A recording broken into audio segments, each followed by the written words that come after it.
বলবো কার কখন কোন সময় টাকা আসে তোমারও জানা নাই, আমারও জানা নাই। দুনিয়ার যে কোনো কাজের তারিখ নির্ধারণ থাকে, কিন্তু বাজান তোমার আমার মৌতের কোনো তারিখ নাই, সময় বলার কখন কোন সময় কার ডাক আসবে এরা কিন্তু তোমারও জানা নাই, আমারও কিন্তু জানা নাই।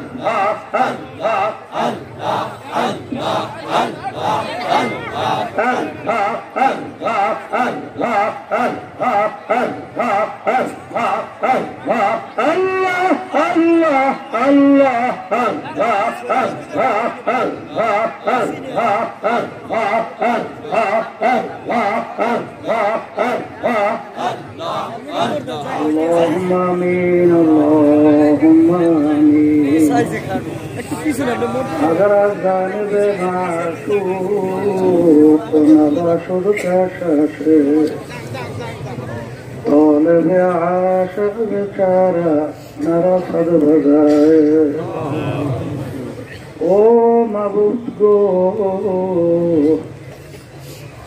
এক ফোঁটা পানি দিয়ে বনি আদমকে বানায়া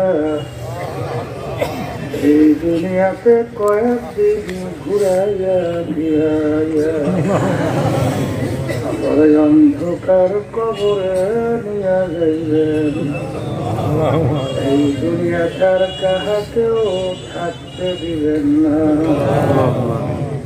ভাই বলি বন্ধুরে বলি যত আপনলাম, ভাবিয়া চিন্তা করিয়া দেখিলাম মাওলা ওই অন্ধকার কবরে আপনি সারা কেউ আপন হবে না।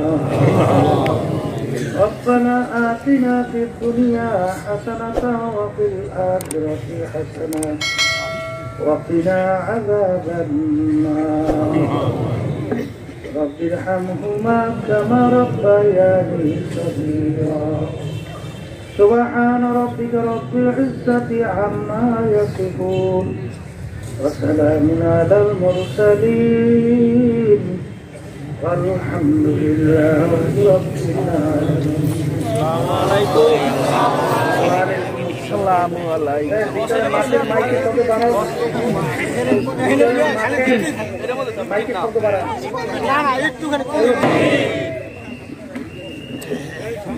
الحمد لله الحمد لله نحمده ونستعينه ونستغفره ونؤمن به ونتوكل عليه ونعوذ بالله من شرور أنفسنا من يهده الله فلا مضل له ومن يضلله فلا هادي له ونشهد أن لا إله إلا الله وحده لا شريك له ونشهد أن محمدا عبده ورسوله أما بعد فأعوذ بالله من الشيطان الرجيم بسم الله الرحمن الرحيم إلا من أتى الله بقلب سليم صدق الله العلي العظيم. সবাই দুরূদ শরীফ পড়ি। صلى الله عليه وعلى آله وأصحابه وبارك اللهم صل على سيدنا ونبينا وشفيعنا وحبيبنا ومولانا محمد সাল্লাল্লাহু আলাইহি ওয়া আলা আলিহি ওয়া আসহাবিহি ওয়া বারাক ওয়া সাল্লাম। আল্লাহুম্মা সাল্লি আলা সাইয়্যিদিনা ওয়া নাবিয়িনা ওয়া শাফিঈনা ওয়া হাবিবিনা ওয়া মাওলানা মুহাম্মদ সাল্লাল্লাহু আলাইহি ওয়া আলা আলিহি ওয়া আসহাবিহি ওয়া বারাক ওয়া সাল্লাম। শুকরিয়া আদায় করতেছি মহান রব্বুল আলামিনের দরবারে। রব্বুল আলামিন ফিতনা ফাসাদের যুগে দুনিয়ার সমস্ত কাজ থেকে বিরত রেখে উলামায়ে কেরামদের মজলিস, জাকিরিন শাকিরিন বান্দাদের মজলিস, অনেক নাবালেগ তলেবে ইলমরা এই মজলিসে আছে। এই উত্তম মজলিসের ভিতরে আমাদের জীবনে একটা সময় আল্লাহ কাটাবার সুযোগ করে দিলেন। শুকরিয়া দান সবাই বলি আলহামদুলিল্লাহ। এক জামানা সোহবাতে বা আউলিয়া বেহতারাত সাদ সলে তাআত দেরিয়া। আপনি 100 বছর নফল ইবাদত করছেন, যেটা কবুল হয়ে গেছে। এর চেয়েও বেশি উপকার আপনি যদি সাদিকিন বন্দাদের সঙ্গে কিছু সময় কাটাতে পারেন।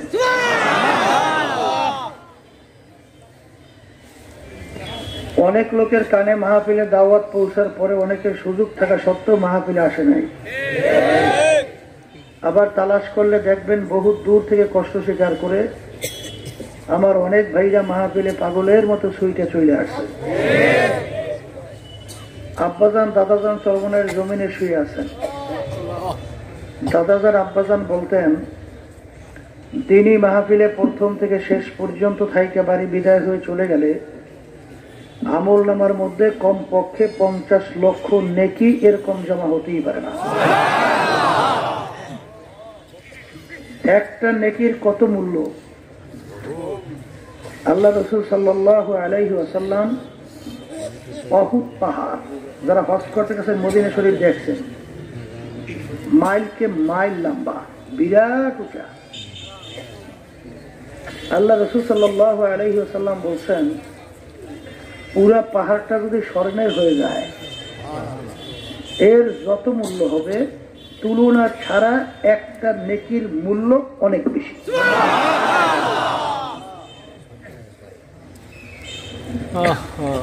বাজানদেরকে বলবো, এত নেকি পাওয়া যাবে। এরপরে আশেপাশে রাস্তাঘাটে, দোকানে, বাজারে অনেকে ঘরের ভিতরে টেলিভিশন সাইয়া ড্যান্স গানের ভিতরে লিপ্ত আছে।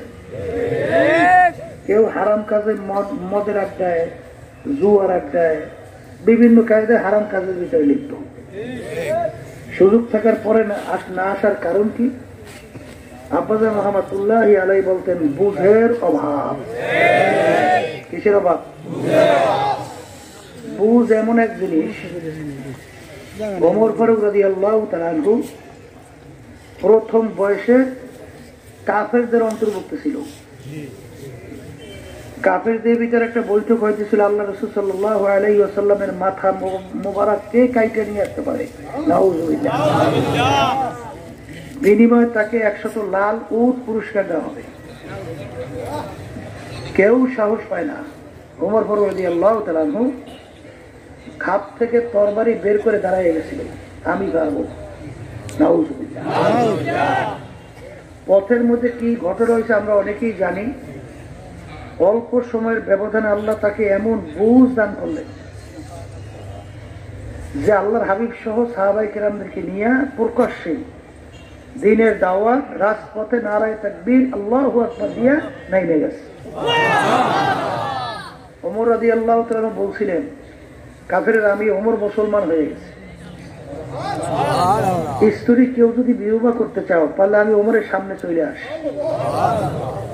সন্তান যদি কেউ এতিম করতে চাও তাহলে আমি ওমরের সামনে আসি। আমি ওমর মুসলমান হয়ে গেছি। একটু আগে তার বুঝ ছিল না, অল্প সময়ের ব্যবধানে এমন বুঝ আল্লাহ তাকে দান করলো, সে এখন মুসলমানদের ভিতরে একজন লিডার হয়ে গেছে। কথা ঠিক না? আমার বাজানদেরকে বলবো, পর্দা আলে মা বোনদেরকে বলবো, তাহলে বুঝ এমন এক জিনিস, জীবনের অবস্থা সম্পূর্ণ পরিবর্তন ঘটায় দেয়, কি দেয় না? আর এই সাথে মনে রাখা লাগবে, মানুষের সুরাত আকৃতি হইলেই কিন্তু মানুষ হওয়া যায় না। যদি মানুষের সুরাত আকৃতি হইলে মানুষ হওয়া যাইত, কবি এক কথায় বোঝাতে যাই বলছিলেন, গরবা সুরাত আব মে ইনসা বুঝে আহমাদু বুদ জেহলে হাম এক সাবুদে। আল্লাহ রাসূল সাল্লাল্লাহু আলাইহি ওয়াসাল্লামকে দেখতে এবং আবু জাহালকে দেখতে হাতের দিক থেকে, পায়ের দিক থেকে, কানের দিক থেকে, চোখের দিক থেকে কোনো পার্থক্য আছে? কিন্তু আল্লাহ রসুলের নাম শুনলে দুরূদ পড়া ওয়াজিব হয়, কথা ঠিক?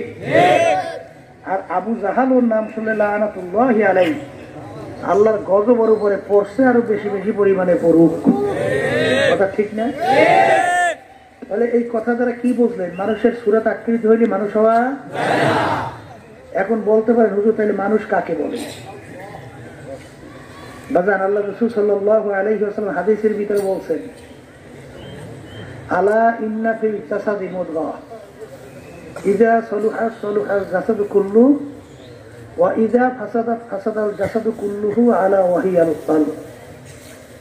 প্রত্যেকটা মানুষের ভিতরে একটা গোশতের টুকরা আছে। আল্লাহ রাসূল সাল্লাল্লাহু আলাইহি ওয়াসাল্লাম বলতেছেন, ওই গোশতের টুকরা যখন ভালো হয়ে যায়, ওই মানুষটা এক পর্যায়ে ফেরেশতার চেয়েও সম্মানিত হয়ে যায়। আর ওই গোশতের টুকরা যখন খারাপ হয়ে যায়, এক পর্যায়ে ওই মানুষটা আল্লাহর 18,000 কম বেশি মাখলুকাত আল্লাহ সৃষ্টি করছেন না, এর ভিতরে সবচেয়ে নিকৃষ্ট জানোয়ারের নাম হলো শূকর। ওই মানুষটা এক পর্যায়ে শূকরের চেয়েও খারাপ হয়ে যায়। আল্লাহ রাব্বুল আলামিন কোরআন কারীমে বলছেন,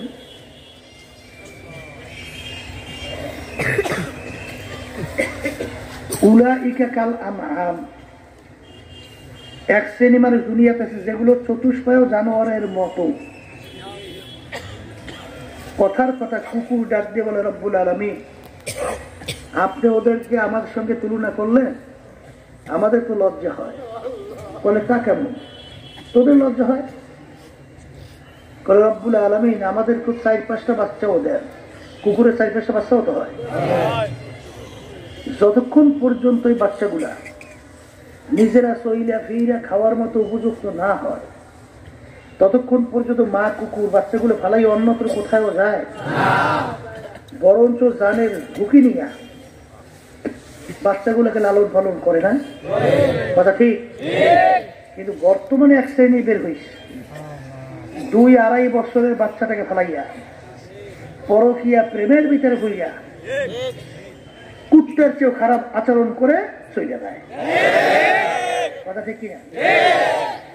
কিছুদিন আগে বাংলাদেশের এক আদালতে রায় হয়েছে, পরকীয়ার প্রেমিককে নিয়ে ছোট তার 4 বছরের বাচ্চাটাকে মাইরে ফেলছে, দোনোটার ফাঁসি হুকুম হয়েছে। যারা কুত্তাও পারে না ও পারছে। বরিশাল ঢাকা যাওয়ার রোড, একটা বাস রাত্রে অ্যাক্সিডেন্ট করছে, খাদের ভিতরে পড়ে গেছে, ব্যারের মধ্যে পড়ে গেছে, কিছু লোক মারাও গেছে, আর কিছু লোক কোনো কায়দায় বাস থেকে বের হইয়া ওই পানির ভিতরে এরকম কোনো কায়দায় বাইসে আছে। ওই অবস্থায় অন্ধকারের ভিতরে এক শ্রেণীর পশু আইসিয়া ওদেরকে না বাঁচাইয়া পকেট হাতায়, মানে পকেটে টাকা নিয়ে যায়।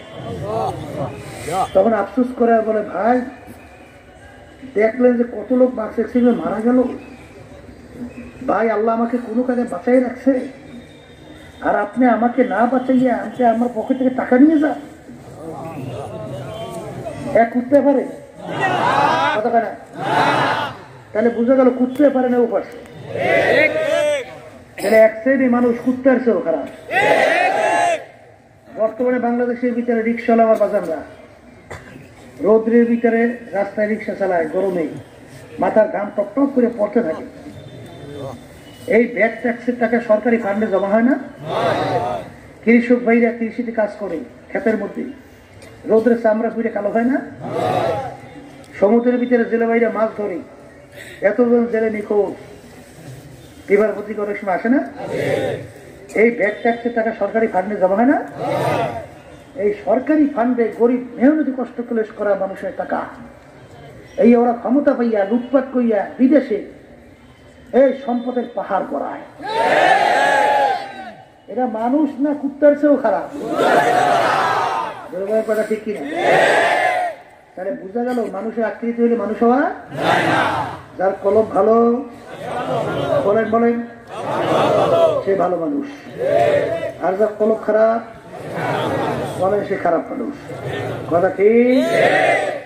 এখন আমার বাজানদেরকে বলবো, পর্দা আলে মা বোনরা যারা শুনতেছেন, আল্লাহ রাব্বুল আলামিন কোরআনুল কারীমের ভিতরে আমাদেরকে আগেই জানাই রাখছেন। কি জানাইছেন?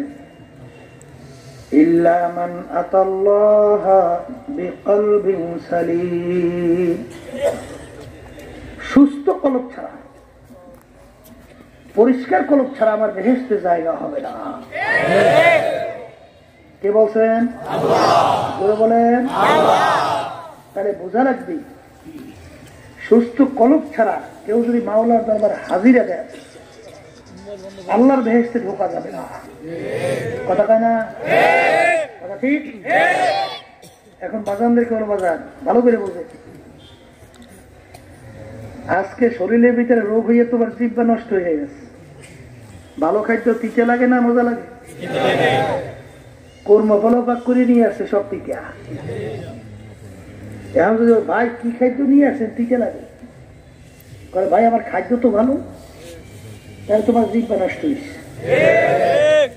আর তুমি যদি উল্টা দিলে তার কথা না শুই, হ্যাঁ যদি বলো এই বেটা তোর খাদ্য নষ্ট, আমার জিহ্বা ঠিক আছে, তোর কপাল বসছে।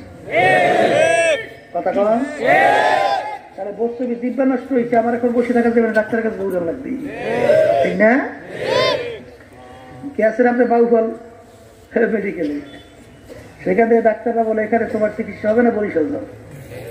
বরিশাল মেডিকেল, বরিশাল মেডিকেল দিয়ে বলে এখানে চিকিৎসা হবে না, ঢাকা যাও। ঢাকার ডাক্তাররা বলে এদেশে তোমার চিকিৎসা নাই, বিদেশে যাও। ঘর বাড়ি জায়গা জমি বিক্রি করিয়া চিকিৎসা করে না করে না, এরপরেও মরণ লাগবে না বুঝি? এইবার মরণ লাগবে। হ্যাঁ, তাহলে এত সবকিছু বিসর্জন দিয়া চিকিৎসা করো, তারপর একদিন মরণ। কিন্তু বাজার আপনার আমার কলবটা ভালো আছে কিনা, আর খারাপ কলব নিয়ে খোদা না কাছে যদি মাওলার দরবারে হাজিরে দেন বেহেশতে যাওয়া যাবে না। আর এই খারাপ কলবের চিকিৎসক হলো হক্কানি ওলামায়ে কেরাম, পীর বুজুর্গরা। পীর বুজুর্গের কাছে কয়দিন ধরেছে, হুজুর আমার নামাজ ভালো লাগে না, গেছে? হুজুর আমার রোজা ভালো লাগে না, হুজুর পর্দা তো আমার ভালো লাগেই না, বর্তমানে বাংলাদেশে পর্দা নাই বললেই চলে। এক শ্রেণীর লোক আছে নামাজও বলে, আল্লাহর সামনে সেজদাও দেয়, ওদিকে যেই সমস্ত মহিলাদের সঙ্গে দেখা দেওয়া যায় তাদের সঙ্গে দেদারসে দেখা দেয়। কথা কয় না? আবার এক শ্রেণী কিন্তু আলেমও বাইরে, এই ওখানে কি মাইক বুঝায় না, দেও তো। তাই যেই কথা বলতে চাইছিলাম, কথা বললে না, ওই দেখতে আছে মাইকেলার, মাইকেলার দেখেন, যেই কথা বলতে চাইছিলাম বাজার, কি কি কথা কইছিলাম জানি? ও এক শ্রেণী আলেমরাও কিন্তু বর্তমানে বেবলতা মহিলাতে যিনি একসঙ্গে চা খায়, মিটিং করে, এই আবার এক টেবিলে চা পড়বে, একাত্রিত হয়। আমি জিজ্ঞাসা করি, পর্দা কি আমার হুকুম? কোন আলেমের হুকুম? কোন মুফতির হুকুম? কার হুকুম? লক্ষ লক্ষ কোটি কোটি সুন্নাত যদি একাত্রিত করা হয়, একটা ফরজের সমান কোনদিন হবে? জীবনে আপনি 2 রাকাত তাহাজ্জুদের নামাজ পড়েন নাই, জীবনে 2 রাকাত নফল নামাজ পড়েন নাই, এই জন্য আপনার জন্য জাহান্নামের হুকুম কয় বছর? 1 সেকেন্ডও নাই। কিন্তু আপনি যদি ইচ্ছা করে একবারে বেপরদা হন, কমপক্ষে একটা কবিরা গুনাহ, আর একটা কবিরা গুনাহের জন্য কমপক্ষে 7000 বছর জাহান্নামের আগুনে জ্বলতে হবে। কথা ঠিক না? জোর করে বেহেশতে যাইবে, কোরআন হাদিসের বাহিনী। এই বেহেশত তুমি নিজে বানাইলো, আল্লাহর বেহেশতে না। কি কথা সান্দাত বানাইছে না, আল্লাহ বেহেশতে যাইবে না। কি কথা দেখা সান্দাত ভালো থেকে চ্যালেঞ্জ করে নিজে বেহেশতে পারে, আল্লাহর বেহেশতে যাবে না। বেহেশত কমপ্লিট দেখার জন্য দলে বলে যখন গেল, আজরাইল যে আগেই বেশ দরজায় খারাই আল্লাহর হুকুম হয়ে গেছে বেশ একটু দেবো না বাংলার হুকুম, কিন্তু আর দেখতে পাচ্ছি। এই যে আমার বাজানদেরকে বলবো, তোমার নামাজ ভালো লাগে না, রোজা ভালো লাগে না, পর্দা ভালো লাগে না, হারাম হালাল তমিজ করে খাইতে চলতে ভালো লাগে না, কথা কয় না? ওদিকে সাহাবায়ে কেরামদের ইতিহাস, আমিনু কামা আমানান নাস, তোমরা ঈমান আনো সাহাবায়ে কেরাম যেভাবে ঈমান আনছিল। ঈমান মানে বিশ্বাস, তোমরা বিশ্বাসটা এই পর্যায়ে করো সাহাবায়ে কেরামরা যেভাবে বিশ্বাস করছিল। তাদের বিশ্বাস কেমন ছিল? আবু বকর সিদ্দিক রাদিয়াল্লাহু তাআলা আনহু বাজার নবীদের পরে সবচেয়ে দুনিয়ার ভিতরে যত মানুষ আসছিল আছে আসবে, সবচেয়ে সম্মান মানুষের ভিতরে তার নাম হলো আবু বকর সিদ্দিক রাদিয়াল্লাহু তাআলা। বলেন কথা ঠিক কিনা? গোলাম ছিল, গোলামকে আজাদ করে দিয়ে বললো, গোলাম মাঝে মধ্যে যদি কিছু খাদ্য নিয়ে আসতে পাইরো নিয়ে আইসো। যখন খাদ্য নিয়ে আসতো জিজ্ঞাসা করলো কিভাবে তুমি কামাই করছো। যখন বিবরণ দিতেন দেখতেন যখন হালাল তিনি খাইতেন, ঠিক আছে, দেয় বিভিন্ন সময় হালাল উপায় তিনি কামাই করে। একদিন তার পেটেও বড় ক্ষুধা, ওদিকে গোলামও খাদ্য নিয়ে আসছে। হুজুর জিজ্ঞাসা না করিয়া খাদ্য খাইয়া ফেললো। গোলাম ডাক দিয়ে বলো, হুজুর আপনি তো না জিজ্ঞাসা করিয়া খানা খান না, আজকে কেন না জিজ্ঞাসা করিয়া খাইলেন? বলে আমি অন্য অন্য সময় তো দেখছি তুমি হালাল উপায় আনো, পেটেও আজকে বড় ক্ষুধা এই জন্য খাইয়ে বলছি, বলো তুমি কিভাবে কামাই করছো।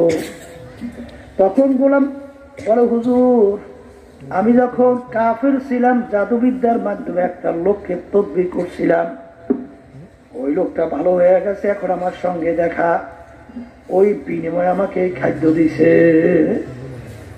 তখন আবু বকর সিদ্দিক রাদিয়াল্লাহু তাআলা আনহু বলেন, বাজান জাদুবিদ্যার মাধ্যমে কামাই করা সম্পূর্ণ হারাম, তুমি তো আমাকে হারাম খাওয়াইছো। এই কথা বইলা তিনি গলার ভিতরে আঙ্গুল দেওয়া শুরু করলো। বাজান পেটেও বড় ক্ষুধা, বলতে গেলে পাকস্থলীতে খাদ্য চলে গেল, খাদ্য তো বের হয় না। লোকেরা বলো, হুজুর আপনি তো না যাই দেখাইছেন, আল্লাহ তো মাফ কইরা দেবে।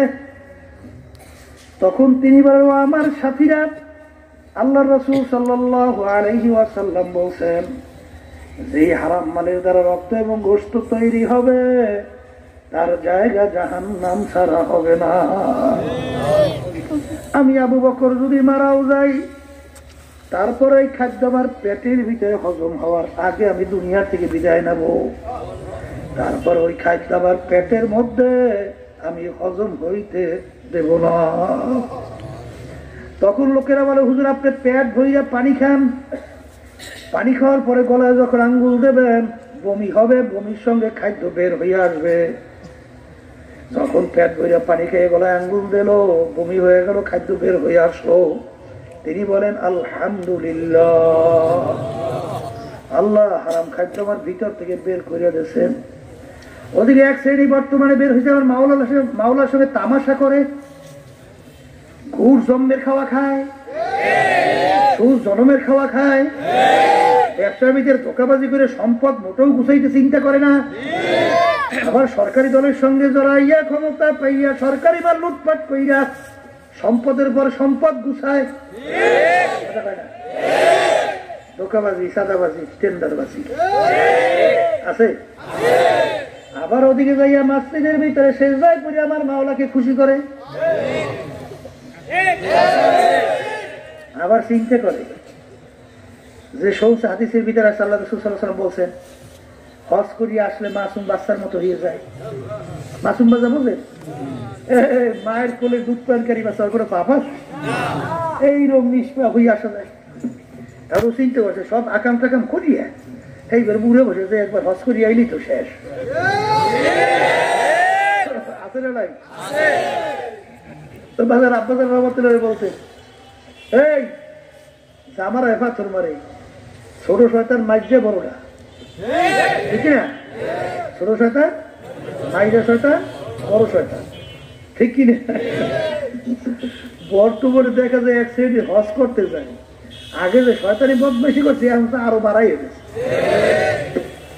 কারো কি বুঝেন নাই, ওই যে কিছু হাজিরা শয়তান সরাই দিয়েছে, ও কয়েক ক্লাসে লই যাইছে, ঠিক না? তুমি ভালো করে যাই না রাখো। আল্লাহ রাসূল বলছেন দুনিয়া এবং আখিরাতের সম্পর্ক কাজুরাতাই, দুনিয়া এবং আখিরাতের সম্পর্ক দুই সতীনের মতো। বলেন কির মতো? এমন কোন বেটা আছে দুই সতীনকে একসঙ্গে খুশি রাখতে পারে? পারবে?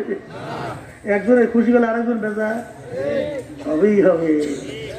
কেউ যদি দুনিয়াকে খুশি করে আখেরাত বেজার হবেই হবে, আর কেউ যদি আখেরাতকে খুশি করো দুনিয়া বেজার হবেই হবে। এই জন্য বাজানদেরকে বলবো, দু কিস্তি পর পারা দে ডাচরা যায়। দুই নৌকার ভিতরে তুমি যখন দুই পাও লাগাবা, দুই নৌকা যখন দুই দিকে সরতে থাকবে, মাঝখানে ফাইরা চিরা ধ্বংস ছাড়া কোনো গতি নাই। নেতা নেত্রীরও খুশি রে, আবার মসজিদে যে আল্লাহরেও খুশি রে। কায়দা রাখি, কথা কয় না? হ্যাঁ, কায়দা বুঝেন কিছু? কত কায়দা নিজে সব করে হাদিস বানাই, ঠিক কিনা? এ দুনিয়াদার পাগল আমার বাজানরা, কাকে আপন বানাইছো? বর্তমান করোনা ভাইরাসে তাম দুনিয়ার ভিতরে প্রমাণিত হয়ে গেল। স্ত্রী করোনা ভাইরাস আক্রান্ত, স্বামী তাকে দেখতে যায় না। স্বামী করোনা ভাইরাস আক্রান্ত, স্ত্রী তাকে দেখতে যায় না। সন্তান বাপের কাছে যায় না, বাপ সন্তানের কাছে যায় না। মহিলা লাশ হইয়া পইরা রইছে, তাকে একটু গোসল করাইয়া কাপড় পরাইয়া জানাজা পরাইয়া কবরে রাখবে, তাও কেউ যায় না। ইন্দার আল্লাহওয়ালা মানুষ যার জানের ঝুঁকি নিয়া তাদেরকে গোসল করাইয়া কাপড় পরাইয়া খাটের ভিতরে উঠাইয়া জানাজা নামাজ পড়াইয়া কবর খুঁজা কবরে রাইখা দোয়া করিয়া তারপর আসে। কিছুদিন আগে বাংলাদেশের বড় ধনীর ভিতরে একজন যমুনা গ্রুপের মালিক মারা গেছে, কথা কয় না? শ্বাস টানতে ছাড়তে যখন পারে না, ডাক্তারকে ডাক দিয়ে বলে, ডাক্তার তুমি যদি আমার শ্বাস ছাড়ার ব্যবস্থা করতে পারো, কাগজ কলম নিয়ে আসো, সমস্ত সম্পদ তোমাকে লিখে দেব। আর রাখতে পারছে? হ্যাঁ, আল্লাহরে খুশি করবা, নেতারে তুমি খুশি করবা, দুনিয়ামুখী পাইছেন কই এসব কথাবার্তা? হ্যাঁ, কইলে অনেকে রাগ হয়ে যায়, কথা কয় না? রাগ হয়ে যায় না? আল্লাহ রাসূল সাল্লাল্লাহু আলাইহি ওয়াসাল্লাম যখন এক আল্লাহর উপর ঈমান আনার দাওয়াত এবং ওদের মূর্তি পূজা এবং অন্যায়ের বিরুদ্ধে বলা শুরু করলো, কাফেররা একত্রিত হইয়া পরামর্শ করলো, মুহাম্মদ কি চায়, চলো একটু প্রস্তাব নিয়ে যাই। তিনটে প্রস্তাব, কয়টা? যাই বলছে, মুহাম্মদ তুমি কি চাও? এক আল্লাহর উপর ঈমান আনার দাওয়াত তুমি যত বড় দাও, আমাদের কোনো সমস্যা নাই, কিন্তু আমাদের কার্যক্রমের বিরুদ্ধে কিছু বলবো না। আমাদের বাপদাদা ধর্ম, আমাদের কার্যক্রম, এর বিরুদ্ধে কিছু বলবো না।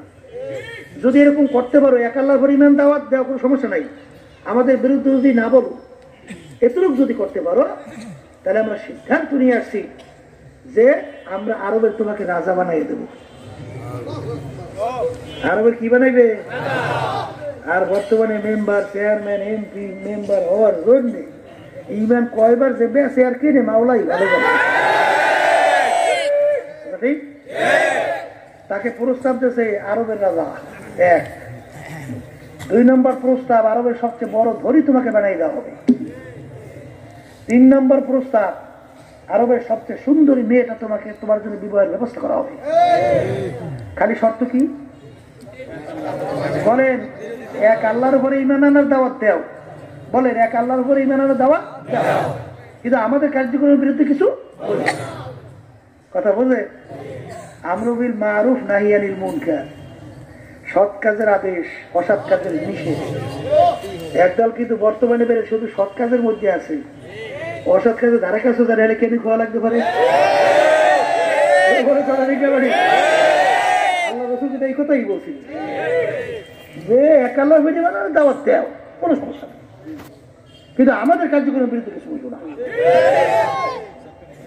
বুঝলে আল্লাহ রাসূল সাল্লাল্লাহু আলাইহি ওয়াসাল্লাম এই প্রস্তাব মানছে না? মাইনা আল্লাহর হাবিব ডাক দিয়ে বলো কাফেরেরা শোন, আমার এক হাতে যদি তোরা সূর্য দাও, এক হাতে চন্দ্রও দাও, আমি এক আল্লাহর উপরে ঈমান আনার দাওয়াত এবং তোদের অন্যায়ের বিরুদ্ধে আমি বলতেই থাকবো। তার জন্মভূমি মক্কায় থাকতে পারে নাই, জন্মভূমি ছাইরা মদিনা হিজরত করিয়া যায়, আর জন্মভূমির মায়া নবী ফিরা ফিরা এ নবীর উম্মতেরা, এক কবরের যাত্রীরা, উহুদের ময়দান আমি বাজান কত বছর আগের বছর হজে গেছিলাম, আল্লাহু আকবার, সেখানে উহুদের ময়দান তাকাইয়া তাকাইয়া দেখতেছিলাম। এক পর্যায়ে কাফের আল্লাহর হাবিব উপরে এমন আক্রমণ করল, আল্লাহর হাবিবের দান্দান মোবারক শহীদ হয়ে গেল। আল্লাহর হাবিবের মাথা মোবারকের ভিতরে হেলমেট ভাইঙ্গা ঢুকিয়া পড়লো, আল্লাহর হাবিবের শরীর মোবারকে রক্ত মোবারক বের হইয়া জুতো মোবারক আইটকে গেল। এক পর্যায়ে আমার নবী জমিনে দাঁড়াইয়া থাকতে পারে না, নবী আমার ধারাস করে জমিনের ভিতরে পইরা গেল।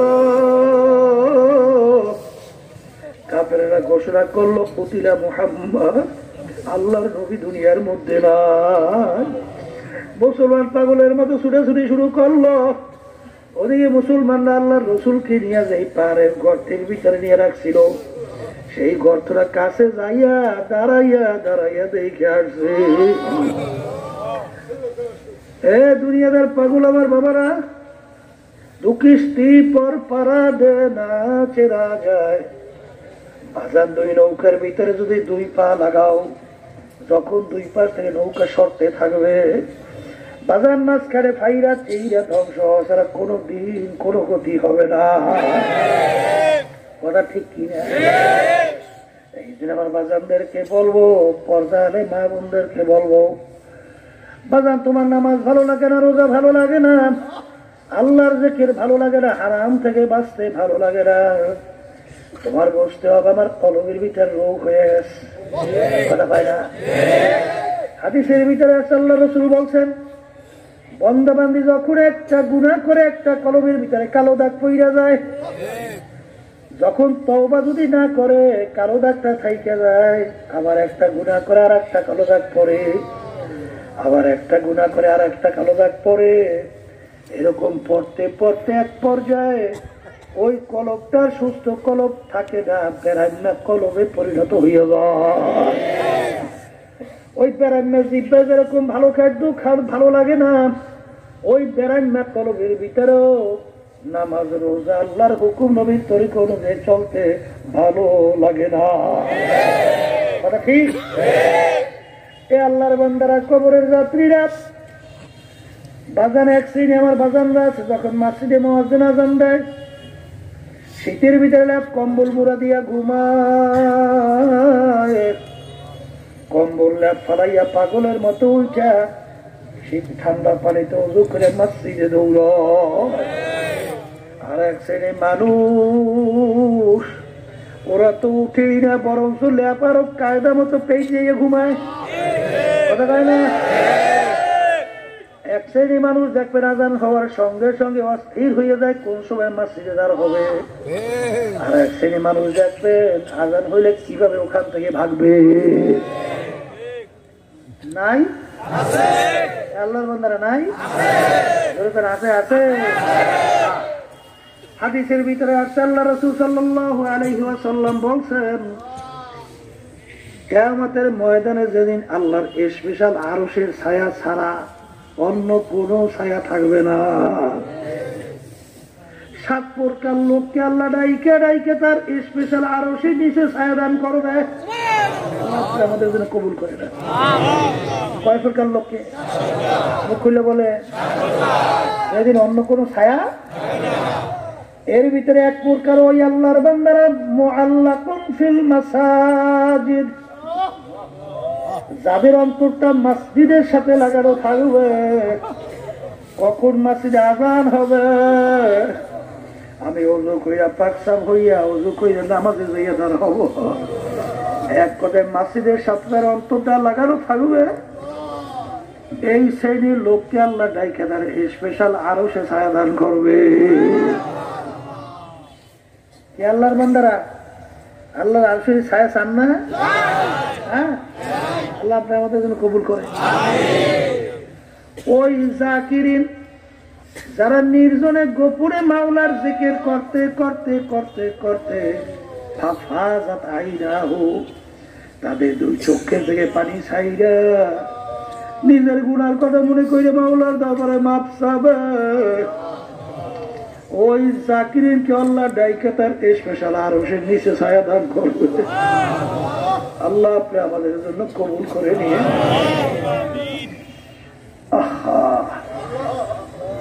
বাজার ওই প্রকার লোক তাদেরকে আল্লাহ রাব্বুল আলামিন কিয়ামতের ময়দানে আরশের নিচে ছায়া দান করবে। যেই যুবক তার জওয়ানিকে আল্লাহর রাস্তায় কাটাতে পারবে, ওই যুবককে আল্লাহ তার আরশের ছায়া দান করবে। যেই যুবক তার জওয়ানিকে আল্লাহর রাস্তায় কাটাতে পারবে। কথা বুঝেন না? বাজার ওই আল্লাহর বান্দা বান্দিকে আল্লাহ জান স্পেশাল আরশের ছায়া দান করবে। আল্লাহু আকবার। সুন্দরী মেয়ে তাকে অপকর্মের জন্য ডাকলো, ফেরবার আর কোনো কারণ নাই, কেউ দেখেও না। বাজার ওই সময় যদি আল্লাহকে ভয় করি নিয়া খাফুল্লাহ কইয়া যখন ওই বান্দা বান্দি ওর থেকে ভাইগা যাইবে ফিরা যাইবে, তাদেরকে ডাইকে আল্লাহ আরশে দিয়ে ছায়া দান করবে। ওই ইনসাফগার বাদশা আল্লাহু আকবার যে সালিশ ব্যাপারে ইনসাফ রক্ষা করে অর্থাৎ ন্যায় বিচার করে, তাকে ডাইকে আল্লাহ স্পেশাল আরশে ছায়া দান করবে। কি বোঝে? কি অনেকে মনে মনে কইতে পারে হুজুর আমরা তোর বাদশা হই নাই, এই পর্বে তো আমরা করবো না। আপনিও কিন্তু একজন বাদশা। আপনার স্ত্রী ঘরে আছে, ছেলে সন্তান ঘরে আছে, অনেকে কাজের লোক রাখেন, তাদের উপরে আপনার আধিপত্য নাই? তাদের উপরে যদি আপনি ইনসাফ রক্ষা করতে পারেন, ন্যায় বিচার তাদের উপরে বাস্তবায়ন করতে পারেন, তাহলে আপনিও একজন ন্যায়পরায়ণ বাদশা। কথা ঠিক না? এই জন্য আমার বাজানদেরকে বলবো, পর্দালে মা বোনদেরকে বলবো, ওই দানশীল যে ডান হাত দান করবে বাম হাত জানে না, এর অর্থ কি? নাম কামাই করার জন্য দান করবে না, দান করবে আল্লাহকে রাজি খুশির উদ্দেশ্যে। কাকে রাজি খুশির উদ্দেশ্যে? এই দানশীলকে আল্লাহ ডাইকে তার স্পেশাল আরো সাহায্য করবে। বর্তমানে কি এক শ্রেণী আছে সমাজে খুব চিৎকার মাইকে আমি এত দান করছি, সখী প্রমাণ করতে চায়। কথা ঠিক না? দান করবে কার জন্য? এই সখীকেও এই দানশীলকে আল্লাহ দায়িত্ব তার স্পেশাল আরো দান করবে। কথা ঠিক না? ঠিক। আমার বাজানদেরকে বলবো, পর্দা আলে মা বোনদেরকে বলবো, ইল্লা মান আতাল্লাহ বিকলবিন সালিম, সুস্থ কলব ছাড়া আমার বেহেশতে জায়গা হবে না। বাজার কলব সুস্থ করার ঔষধ কি, প্রক্রিয়া কি, এইটা জানার জন্য তো আলেমের কাছে দৌড়ান লাগবে। কথা বল না দেই, এই দৌড়ান লাগবে না? লাগবে না? হ্যাঁ, কিন্তু বর্তমানে বাইরে আলিফ বা তা সে খে এই একদল বাইরে ঠিক মতো খা ফা উচ্চারণ করতে পারে না। এরা বলো বড় বড় মুফতি হয়েছে ফতুর। কথা ঠিক আছে? বাপের জানা তো বলে হুজুর বলে হেরাই পারবে পরে। কথা কাটা আছে না নাই? এই সমস্ত বড় বড় এই নামি দামি এক কাছে চাইবেন না? চাইবেন না? হ্যাঁ, এই যে আমার বাজানদেরকে বলবো, পর্দায় মা বোনদেরকে বলবো, হে দুনিয়াদার পাগল আমার বাবারা, হে পর্দা আলে মা বোনেরা, ইল্লা মান আতাল্লাহা বিকলবিন সালিম, সুস্থ কলব ছাড়া মাওলার বেহেশতের জায়গা হবে না। কলব পরিষ্কার করার জন্য বাজান অনেক কোরআন হাদিসের ভিতরে ঔষধ আছে। এর ভিতরে একটা ঔষধ হইল আমার মাওলার জিকির বেশি বেশি করা লাগবে। মাওলার জিকির কথা কয় না। এই ঔষধটা কি আমার বানানো? আল্লাহ রাসূল সাল্লাল্লাহু আলাইহি ওয়াসাল্লাম বলেছেন, লিকুল্লি শাইইন সিকালা ওয়া সিকালাতুল কুলুবি যিকরুল্লাহ। আল্লাহ রাসূল বলেছেন প্রত্যেকটা জিনিস ময়লা হয়ে গেলে পরিষ্কার করার যন্ত্র আছে না নাই? গুনার কারণে তোমার কলবের ভিতরে জং পড়ছে, কলবটা বেরান্না হয়ে গেছে, ওই কলব পরিষ্কার করার জন্য হাতিয়ার যন্ত্র হইল মাওলার জিকির। সবাই করে বলেন সুবহানাল্লাহ। বান্দা বান্দী যখন জিকির করে মাথা ডান দিকে ঘুরে লা ইলাহা ইল্লাল্লাহ লা বলার সময় মাথাটা ডান কানের দিকে ঘুরায় আর খেয়াল করে নাই নাই নাই, আমার পীরগিরি নাই, আমার মুক্তিগিরি নাই, আমার চেয়ারম্যানগিরি নাই, আমার মেম্বারগিরি নাই, আমার বংশের গরম নাই, আমার শিক্ষার গরম নাই, আমার টাকার গরম নাই, আমার ক্ষমতার গরম নাই, আমার সম্পদের গরম নাই, সৌন্দর্যের গরম নাই, আল্লাহ বাদে কেহ মাবুদ নাই। আবার বান্দা যখন ঘুরায় নাই নাই নাই, আল্লাহ বাদে কেহ মাবুদ নাই। তরবারিরা যখন বান্দা বান্দি জিকির করতে থাকে, গায়রুল্লাহ থেকে কলব থেকে দূর করতে থাকে। কি গায়রুল্লাহকে কলব থেকে দূর করতে করতে এক পর্যায়ে আল্লাহর ফজল করবে কলবটা পরিষ্কার একেবারে খালি হয়ে যায়। কি হয়ে যায়? খালি হয়ে যায় না। এখন এক আল্লাহর বান্দা বলতেছেন, মালিক তুমি একটু আমার কলবের দিকে তাকাইয়া দেখো, हर तमन्ना दिल से रुखसत हो गई, अब तो आजा अब तो खिलवत आ गई। मालिक এখন তাকাইয়া দেখো, আমার কলবের ভিতরে পীরগিরি নাই, মুক্তিগিরি নাই, মুহাদ্দিসগিরি নাই, টাকার গরম নাই, ক্ষমতার গরম নাই, বংশের গরম নাই, দলের গরম নাই, একমাত্র তোমার মোহাব্বত ছাড়া আমার কোনো উপায় নাই। যখন আল্লাহ রাব্বুল আলামিন বান্দা বান্দির দিলের দিকে তাকায়, তাকাই দেখে গায়রুল্লাহ সব খালি হয়ে গেল, তখন আমার মাওলার রহমতের নজর ওই বান্দা বান্দির দিকে চলে আসে। ধরে বলেন কথা ঠিক কিনা? আর যখন বান্দা বান্দির প্রতি আমার মাওলার রহমতের নজর আসবে, বাজান ওই মাওলাই বান্দা বান্দির জন্য যথেষ্ট হইয়া যাবে। আল্লাহুল মাওলা আলাহুল কুল, যেই বান্দা বান্দি আমার মাওলার জন্য হইয়া যায়, ওই বান্দা বান্দি আমার মাওলাই তার জন্য যথেষ্ট হইয়া যায়। এই যে আমার বাজানদেরকে বলবো, পর্দা আলে মা বোনদেরকে বলবো, নতুন দুলা মেয়ের জন্য সুন্দর বিছানা, ফুলের বিছানা সাজে সজ্জিত করলো। নতুন দুলা মেয়ে আসবে, নতুন বিছানায় তাকে জায়গা দেবে। ওদিকে দুলামের এমন পেট খারাপ হয়ে গেল, বারবার পানির মতো বাথরুম।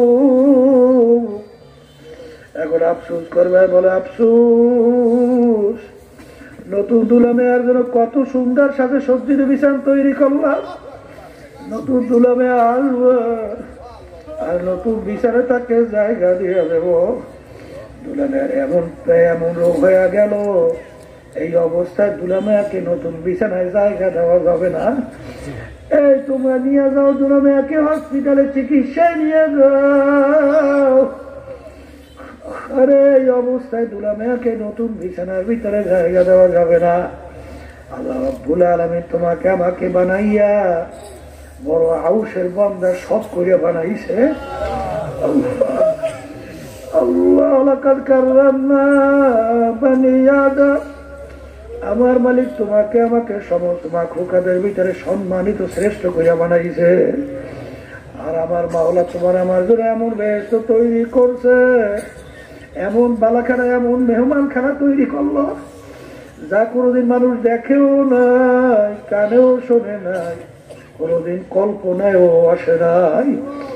এমন সুন্দর সাজে সজ্জিত বেহেশত তোমার আমার জন্য আমার মাওলা বানাইলো। কিন্তু আমার মালিক শর্ত লাগাইলো, খবরদার আরে রোগাগ্রস্ত কলব নিয়া এই পবিত্র জায়গায় জায়গা হবে না। খুদার কাছে কেউ যদি কলবের রোগ নিয়ে আমার মাওলার সামনে হাজিরা দাও, আমার মাওলা আফসুস করবে, বলে আফসুস,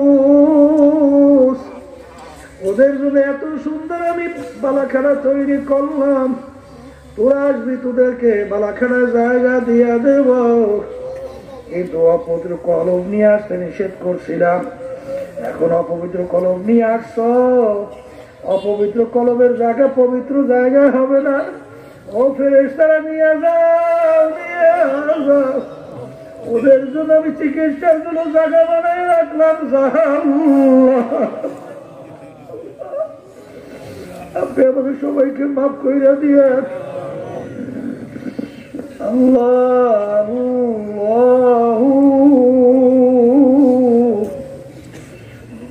কলবের চিকিৎসা না করে আবার বেহেশতের জায়গা হবে না। এক ওয়াক্ত নামাজ পড়বে বলতে বলতে অন্য ওয়াক্ত আসছে, কেউ যদি ইচ্ছা করে এক ওয়াক্তের নামাজ অন্য ওয়াক্তে নিয়ে কাজা কইরা পড়ে, এই অপরাধের জন্য জাহান্নামের হসপিটালে যাওয়া লাগবে 2,88,00,000 বছর। আল্লাহ আপনি আমাদের সবাইকে মাফ করে দিয়ে একটা রোজা যদি চাইরা দাও, এই জন্য জাহান্নামের হসপিটালে যাওয়া লাগবে 70,000 বছরের সময়। একটা মিথ্যা কথা যদি বলো, কমপক্ষে ওই জাহান্নামের হসপিটালে যাওয়া লাগবে 7,000 বছর। কার কখন কোন সময় টাকা আসে তোমারও জানা নাই, আমারও জানা নাই। দুনিয়ার যে কোনো কাজের তারিখ নির্ধারণ থাকে, কিন্তু বাজান তোমার আমার মৌতের কোনো তারিখ নাই, সময় নাই। কখন কোন সময় কার ডাক আসবে এরা কিন্তু তোমারও জানা নাই, আমারও কিন্তু জানা নাই। আর আমার বাজানদেরকে বলো, বাজান দুনিয়ার যে কোনো কাজে 5 বার যদি ঠগো, আবার ওই কাজের ভিতরে চেষ্টা করলে জিতবার আশা করা যায়। কিন্তু এই কবরের যাত্রীরা একবার যদি কেউ খোদা রাখার তা কবরে দিয়ে ঠইগা বস, আর দ্বিতীয়বার দুনিয়াতে আইসা আর জিতবার আশা নাই। বাজানদেরকে বলো, বাজারে মামুনদেরকে বলবো, বাজান কবর তোমাকে আমাকে দৈনিক 5 বার ডাক দেয়। হে আব্দুল করিম, হে রহিমা খাতু,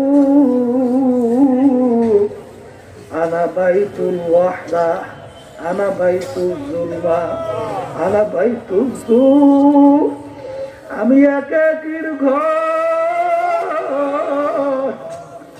আমি অন্ধকারের ঘর, আমি পোকা মাকড়ের ঘর, আমার ঘরে কোনো সাথী নাই, বাতিও নাই,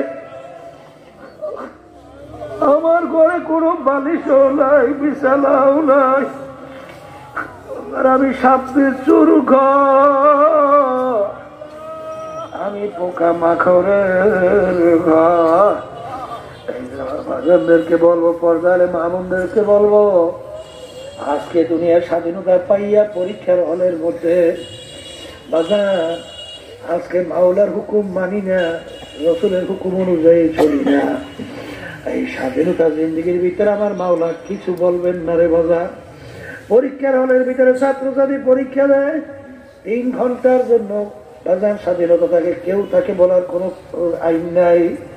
ঠিক বাজান দুনিয়ার ভিতরে যা মনে করে তা করো, আমার মাওলা দুনিয়াতে তোমাকে আমাকে কিছু বলবেন না।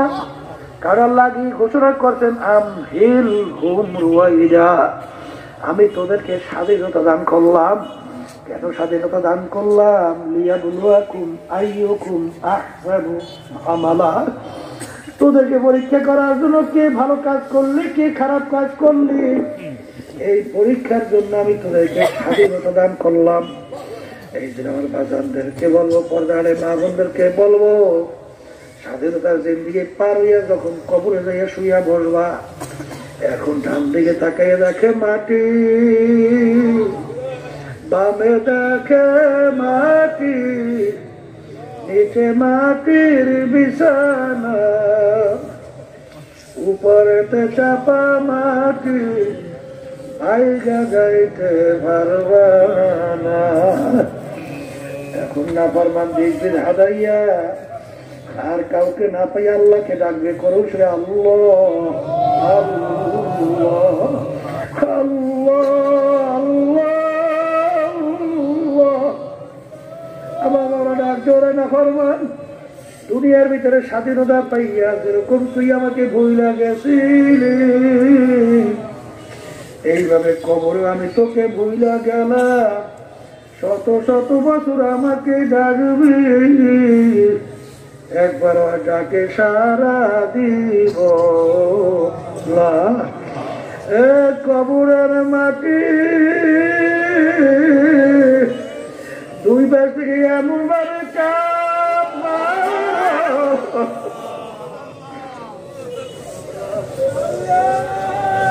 এক পাজরে হাঁটতে নিয়ে অন্য পাজরের ভিতরে মিশাইয়া দাও, আমার কাছে কোনো খাতির হবে না। অমুসাফির বান্দগাটুরি বহু দূরে ঠিকানা, আর বিরানা কাল কবর খেল ঠিকানা। আল্লাহুম্মা এ করে লোকেরা হাত উঠাও, দুই চোখের পানি খালা, কথা মনে করে মাওলার কবরে কান্দ, কান্না না আসে মন তুলে ধরে মন। একদিনে ঘরের দরজা দিয়ে নতুন বউ হয়ে উঠছিল রে কত মেয়ে লোকে শরবত খাওয়াইলো, কত মেয়ে লোকে বাতাস করলো, আবার এমন একটা দিন আসবে এই ঘরে দরজা দিয়া মরা লাশ হইয়া বের হওয়া। ছেলে কান্দে মা মা মা করে, মেয়ে কান্দে মামা করে, জবাব তো আর দিবা না। আল্লাহ আপনি এই মাঠে দিয়ে চাইয়া দেখেন আপনার বাচ্চারা কিভাবে কান্দে। আল্লাহ আমাদের ছেলেও মরে নাই, মেয়েও মরে নাই, গুনাহ করে বসছি রে, মাফ করে দেন গো মাওলা, মাফ করে দেন। আল্লাহর বান্দারা জোর করে কান্দে, জোর করে কান্দে। সন্তান মারা গেলে চোখে পানি আসে, সন্তান নষ্ট হয়ে গেলে চোখের মধ্যে পানি আসে। তোমার মাতুরা জাহান্নামের আগুন জ্বলছে, ওই জাহান্নামের আগুন চোখের পানি ছাড়া ঠান্ডা হবে না। আল্লাহ যাদের ইসলাম মাহফিল হইল, চেষ্টাগার নিয়ে সাহায্য করলো, আমরা যারা মাহফিলে উপস্থিত হয়ে গেলাম, আমাদের সবাই করে খাস মেহেরবানি নজর করেন আল্লাহ। আমাদের হাত তোলা, আমাদের আম্মা আব্বা আত্মীয় স্বজন কবরে শুয়ে রয়েছে, সবার কবরকে দেবে এসের বাগান বানায়। আল্লাহ আপনাদের অসুস্থ সবাইকে সুস্থ করে দিয়ে আল্লাহ মাদ্রাসাকে আপনাদের দিনের জন্য কবুল করে নিয়ে, সমস্ত সহি মাদ্রাসাগুলো দিনের জন্য কবুল করে নিয়ে। سبحان ربك رب العزة عما يصفون وسلام على المرسلين والحمد لله رب العالمين.